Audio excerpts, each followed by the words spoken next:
สำหรับข้อนี้จะเป็นอยู่ในข้อที่ 13 ข้อที่ 13เขาบอกว่าทอเอ็มมีเนื้อที่หน้าตัดเมตร 0.03 เมตรกำลังสองต่อไซทอเอ็นมีเนื้อที่หน้าตัดเมตร 0.001 ตามเมตร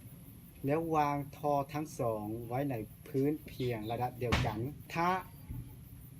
น้ำลายเขาทอเอ็มโดยความไว 0.3 เมตรต่อวินาทีจงคิดลายอัตราการไหลของน้ำในทอทั้งสองและความไวของน้ำในทอเอ็นอยู่ในนี้ก็ง่ายๆเอาหูว่าเนื้อที่หน้าตัดของ A ตัวนี้จะเป็น AM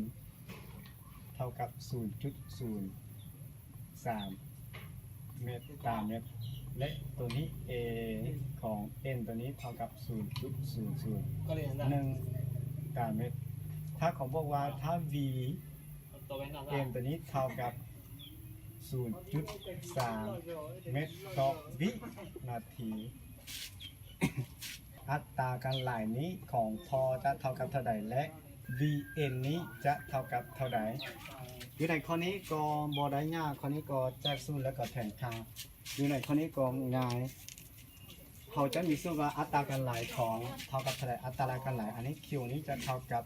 A คูณ IV ตัวนี้เป็นตัวคงค่าเลยแสดงว่าเขาจะได้ว่าQ นี้เท่ากับ A ของ M นี้คูณ IV M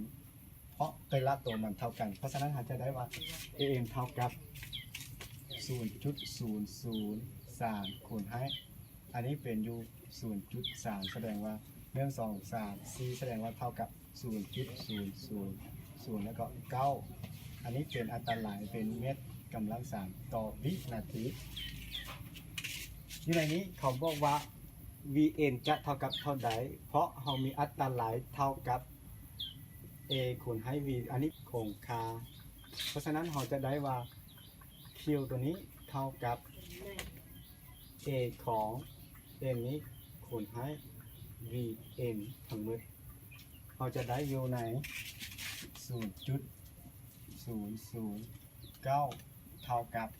ตัวนี้เท่า An นี้เท่ากับ 0.001 แสดงว่า 0.001 คูณให้ Vn ถ้าเรา Vn จะเท่ากับว่า Vn ตัวนี้จะเท่ากับ 0.009 หารให้ 0.001 เท่ากับ 0.9 เมตรต่อวินาทีอันนี้เป็นคำตอบอยู่ในข้อนี้